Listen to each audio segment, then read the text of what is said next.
Welcome to Telangana వెలుగు. ప్రస్తుతం మనతో పాటు మాజీ SC, ST commission chairman Errolla Srinivas గారు ఉన్నారు. శ్రీనివాస్ గారు, అంటే ఇప్పుడు రేవంత్ రెడ్డి గారు 99 రోజుల పాలన అని చెప్పేసి జనాల లోపలికి వెళ్తున్నారు.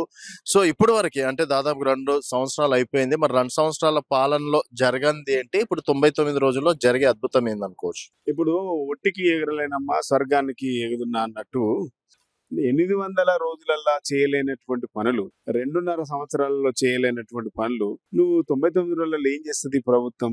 ఏం చేస్తారు మీరు? గ్రామాలకి వెళ్ళి రుణమాఫీ 2 లక్షలు చేస్తామని చెప్పినాం, సగం చేసినాం క్షమించమని అడుగుతారా? సగమే ఇచ్చినామని అడుగుతారా?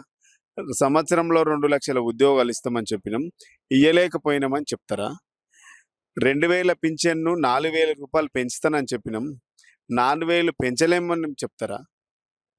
2500 మహిళలకు మహాలక్ష్మి కింద 2500 రూపాయల నగదు బహుమతి ఇస్తామని చెప్పిండ్రు. 2500 మహిళలకు ఇయ్యలేనందుకు క్షమాపణ అడుగుతారా? ఏం అడుగుతారు మీరు?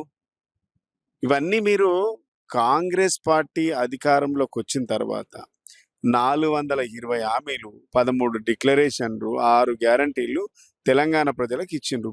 ఏ ఒక్కటన్నా హామీ అమలైంది? లేకుంటే మీరు ఇచ్చినటువంటి వాగ్దానాలు ఈ 2.5 సంవత్సరాలలో పూర్తిగా అమలైనటువంటి ఒక సంక్షేమ పథకము, ఒక కార్యక్రమము మీరు గల్లా ఎగరేసి చెప్పుకునేటువంటి దమ్ము ఈ ప్రభుత్వానికి ఉందా అని అడుగుతా ఉన్నాం. ఏం ముఖం పెట్టుకొని మళ్ళీ ఇలా మీరు 99 రోజులల్లా అద్భుతాలు చేసి చూపెడతామని ముఖ్యమంత్రి అంటుండు. అంటే 800 రోజులైంది మీరు అధికారంలోకి వచ్చి, 800 రోజులల్లా ఏమి చేయాలన్నటువంటి ఈ ప్రభుత్వం 99 రోజులల్లా అద్భుతాలు చేస్తామంటే ఇది నవ్వాలా ఏడవాలా అర్థం కానటువంటి పరిస్థితి. కాబట్టి ప్రజలను మరొకసారి మోసం చేయడమే ఈ రాష్ట్ర ప్రభుత్వం చేస్తున్నటువంటి అవినీతి పనులు, అవినీతి బాగోతాలు, ఈ హైడ్రా కూల్చివేతలు, మూసి కూల్చివేతలు, ఖమ్మం కూల్చివేతలు, పేదల ఇండ్లు కూల్చివేతలు, వీటన్నిటినీ బీఆర్ఎస్ పార్టీ ఎప్పటికప్పుడు నిలదీస్తున్నందుకు, ఈ నిలదీయడానికి వీళ్ళకు సంజాయిషి ఇచ్చుకోవడానికి వాళ్ళ దగ్గర ఏమి లేక ప్రతిసారి వీళ్ళు కుంభకోణంలో కూరుకుపోతున్నారు. కాబట్టి ఇవన్నిటి మీద సంజాయిషి ఇచ్చుకోవడానికి ఏమి లేక, చేసింది చెప్పుకోవడానికి లేక ఇలా డైవర్ట్ పాలిటిక్స్ ముఖ్యమంత్రి గారు పెట్టిండ్రు. అంతకు మించి దీంట్లో ప్రజలకు ఏమో ఒరుగుతుందని అనుకోను. ఇంకొక విషయం, ప్రభుత్వము అధికారంలోకి రాగానే గ్రామ సభల పేరిట రేషన్ కార్డులు ఇస్తాము, ఏంది ఇందిరమ్మ ఇండ్లు ఇస్తాము, ఉచిత కరెంటు యూనిట్లు ఇస్తాము అని చెప్పేసి మీరు చాలా అప్లికేషన్లు తీసుకున్నారు. మరి అప్లికేషన్లన్నీ బాలనగర్ ఫ్లైఓవర్ కింద కొట్టుకొని పోయినాయి. వాటి గురించి ఎవరు మాట్లాడుతున్నారు? వాటి గురించి ఎవరు మాట్లాడాలి? ప్రజాపాలన పేరు మీద అప్లికేషన్ తీసుకున్నారు, గ్రామ సభల పేరు మీద అప్లికేషన్ తీసుకున్నారు. ఈ ప్రభుత్వాన్ని నేను డిమాండ్ చేస్తా ఉన్నా, ప్రభుత్వంలోకి అధికారంలోకి వచ్చినాక ఇప్పటి వరకు 2 సార్లు దరఖాస్తులు తీసుకున్నారు. ఈ 2 సార్లు దరఖాస్తులు తీసుకొని డబల్ బెడ్రూమ్ ఇండ్లు ఇస్తున్నారు, ఇందిరమ్మ ఇండ్లు ఇస్తున్నారు.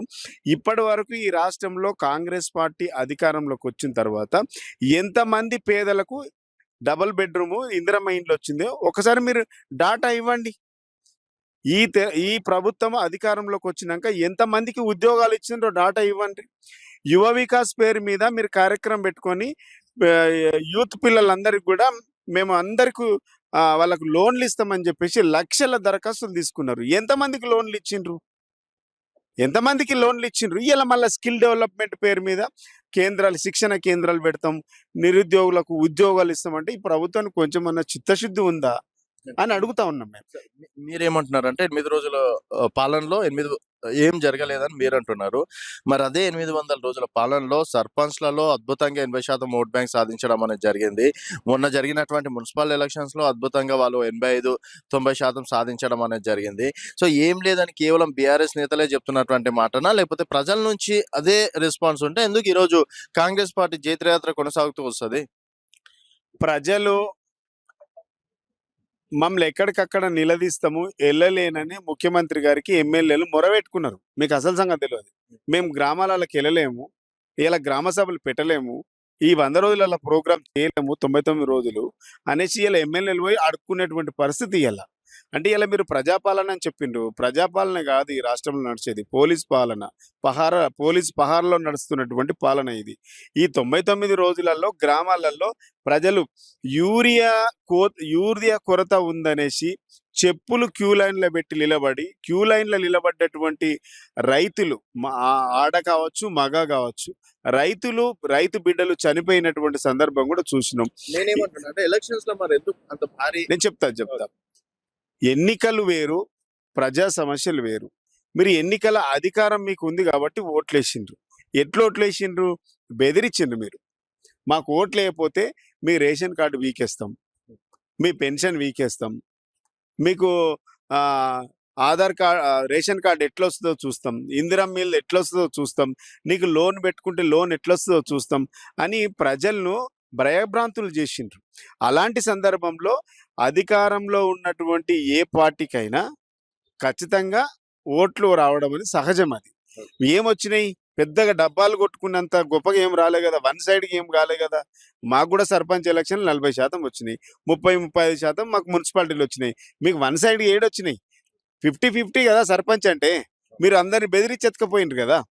సర్పంచ్ నీ ఓటు మీద గెలిచినోడా? నీ నీ గుర్తు మీద గెలిచినోడా? గెలిచినోళ్ళందరిని తీసుకుపోయి నువ్వు అర్రాస్ పాట పాడినట్టు ఎత్తుకుపోయి పైసలిచ్చి తీసుకున్నారు కదా. దానికి నీ కౌంట్ ఏంది? నీ గుర్తు మీద గెలిచింది మున్సిపాలిటీ. మున్సిపాలిటీలు ఎంతొచ్చినాయి? మీరు ఆనాడు మా గవర్నమెంట్‌లో ఉన్నప్పుడు 5% ఓట్లు 5% సీట్లు గెలవలే మీరు మున్సిపాలిటీలో. ఇయాల మీరు 35% మేము గెలుచుకున్నాం మున్సిపాలిటీ. అట్లంటే నీ పాలన బాగాలేదన్నట్టే కదా. మీ పాలనను వ్యతిరేకించిన వాళ్ళు 35-40% ఉన్నారు. 65% నీకు 60% ఓట్లొస్తేనే మేము మొత్తం అద్భుతం అయిపోయింది, ఒకటే సైడ్ పాలన జరిగిపోయింది, వన్ సైడ్ పాలన. మీకు చిత్తశుద్ధి ఉంటే ఎంపీటీసీ, జెడ్పీటీసీ ఎలక్షన్‌లు పెట్టండి. ఎందుకు పెడతలేరు? పెట్టాలి కదా. ఇలా ఎంపీటీసీ టౌన్‌ల వరకు మున్సిపాలిటీల్లో మీరు ఎట్లైనా చేసి గెలిపించుకోవడానికి మున్సిపాలిటీలను కొన్ని పెంచిండ్రు. వాటిని పెంచి ఇలా మీరు బెదిరించి సంపుతామని చెప్పేసి మా దగ్గర కేతన్పల్లి కానివ్వండి, ఇస్నాపూర్ కానివ్వండి, ఇబ్రాహీంపట్నం కానివ్వండి 3 మున్సిపాలిటీలలో అద్భుతమైనటువంటి మెజారిటీలు మాకు వచ్చినాక కూడా మీరు బెదిరించే ప్రయత్నం చేసిండ్రు. కేతన్పల్లి ఎందుకు ఆగిపోయింది? మీ అరాచకాలకు నిలువెత్తు నిదర్శనం కేతన్పల్లి, ఇబ్రాహీంపట్నం కాదా? మీ అరాచకాలు కనబడతలేవా? గెలిచినటువంటి క్యాండిడేట్లను కూడా ఎత్తుకపోతుండ్రు కదా, గెలిచినటువంటి కౌన్సిలర్లను ఎత్తుకపోతుండ్రు కదా. మీరు ఎట్లా గెలిచినట్టు? నిజంగా మీరు గెలిచినట్టు చిత్తశుద్ధి ఉంటే న్యాయం వైపు ఉండాలి కదా. గెలిచిన వాళ్ళకి అప్పచెప్పాలి. అంటే మీరు ఓడిపోయి కూడా మీరు అరాచకాలను, పోలీసులను అడ్డం పెట్టుకొని ఇలా మీరు పీఠం కోసం, మున్సిపాలిటీల చైర్మన్ పీఠం కోసం కక్కుర్తి పడుతున్నారంటే ఇది పోలీస్ పహార్లో నడుస్తున్నటువంటి ప్రజాపాలన ఇది. కాబట్టి మీరు మొత్తం మేము మున్సిపాలిటీ గెలిచిండని చెప్పుకోవడం ప్రభుత్వం యొక్క తెలివి తక్కువ పని అంట నేను. ఇప్పుడు ఈ 99 రోజుల పాలనకు సంబంధించి అంటే ఎంపీటీసీ, జెడ్పీటీసీ ఒకవేళ వస్తే గెలిచే అవకాశాలు ఉన్నాయి. ఎందుకంటే దాంట్లో అంటే రైతుల సంక్షేమం కోసం అని చెప్పేసి ఒక 7 రోజులు, తర్వాత మహిళలకు సంబంధించి ఒక 7 రోజులు, తర్వాత విద్యార్థులు, నిరుద్యోగులకు సంబంధించి అని చెప్పేసి ఇట్లా అంటే ఒక షెడ్యూల్ వేసారు కదండి. అంటే రైతుల గురించి ఏమంటారు? ఇప్పటివరకు యాసంగి కూడా అయిపోతున్నట్టు. ఏమంటున్నా, యాసంగి అయిపోతుంది. ఇప్పటి వరకు రైతు బంధు పడాలి. ఇప్పటి వరకు రైతు బంధు పడలేదు. అదేవిధంగా బోనస్ ఇస్తామని చెప్పిండ్రు. ఇప్పటి వరకు రైతు బోనస్, పంట బోనస్ రాలేదు. 5 సార్లు రైతు బంధు పడాల్సినటువంటి, మీరు చెప్తున్నటువంటి రైతు భరోసా పడాల్సినటువంటి ఇప్పటి వరకు 2 సార్లు వేసింది. ఒకటి మేమేసింది, ఒకటి మీరేసింది. ఇప్పటి వరకు వేయలే. రైతులను మోసం చేసింది కదా ఈ ప్రభుత్వము. యూరియా కోసము రైతులు రోడ్ల మీద చెప్పులు క్యూల లైన్ నిలబెట్టి యూరియా అందక ఎకరానికి ఒకటే యూరియా బస్తా ఇస్తామని చెప్పేసి ఎకరానికి యూరియా బస్తా ఇయ్యలేనటువంటి దుస్థితిలో రైతులు రోజుల తరబడి, గంటల తరబడి లైన్లో నిలబడి రైతులు చనిపోయినరు. మా పంటకు గిట్టుబాటు ధర రావడం లేదని చెప్పేసి రైతు పంట కుప్పల మీద చనిపోయింది కదా. ఆ రైతుల గురించి ఒక్కరోజైనా మాట్లాడిండ్రా? ఇంకోటి విద్యార్థుల గురించి మాట్లాడుతుండ్రు. ఇలా విద్యార్థులు ఈ గురుకులాలలో మీరు అధికారంలోకి వచ్చిన తర్వాత 30-40% మీ ఇప్పటి వరకు రేషియో పడిపోయింది. సీట్ల రేషియో పడిపోయింది. ఎందుకు పడిపోయింది? గ్యాప్స్ ఏంది? ఈ రాష్ట్రంలో గురుకులాలలో చదివేటువంటి విద్యార్థుల డ్రాప్ అవుట్స్ అయిపోతున్నాయి. 2000 స్కూల్స్ మూతపడ్డాయి. 1500 నుంచి 2000 మంది విద్యార్థులు అస్వస్థతకు గురైతే ఒక్కరోజు కూడా ఈ ప్రభుత్వం మాట్లాడలే. గురుకులాలలో 125 నుంచి 30 మంది విద్యార్థులు చనిపోతే ఒక్క విద్యార్థి గురించి మాట్లాడలే. ఏం మాట్లాడతారు మీరు? సంవత్సరంలో 2 లక్షల ఉద్యోగాలు ఇస్తామని చెప్పిండ్రు. ఇప్పటివరకు మీరుకి ఎన్ని ఉద్యోగాలు ఇచ్చిండ్రు? వైట్ పేపర్ రిలీజ్ చేసే దమ్ము ఈ ప్రభుత్వానికి ఉందా? కేవలం పబ్బం గడుపుకోవడానికి, ఈ ఇష్యూలన్నీ డైవర్ట్ చేయడానికి ఇప్పుడు ఖమ్మం కూల్చివేతలు గానివ్వండి, హైదరాబాద్ కూల్చివేతలు, హైడ్రా కూల్చివేతలు వీటన్నిటి నుంచి ప్రజల మైండు డైవర్ట్ చేయడానికి ముఖ్యమంత్రి, ప్రభుత్వం వేస్తున్నటువంటి ఒక పెద్ద డ్రామా ఇది.